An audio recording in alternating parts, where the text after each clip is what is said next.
metodología de cooperación entre centros de formación profesional llamada Intercentros, que en ETEL hemos venido aplicando desde el año 2008.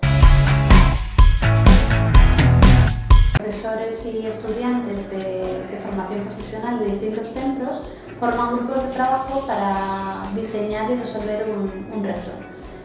Por una parte, los profesores diseñan en grupo el reto a solucionar y por otra parte los estudiantes lo resuelven formando grupos de trabajo mixtos, es decir, con estudiantes de los distintos centros participantes.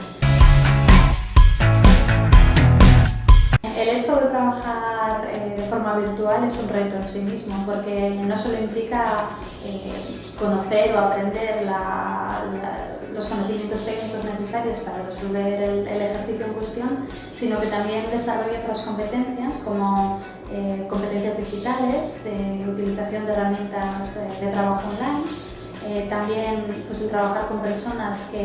con las que no se coincide de forma presencial habitualmente y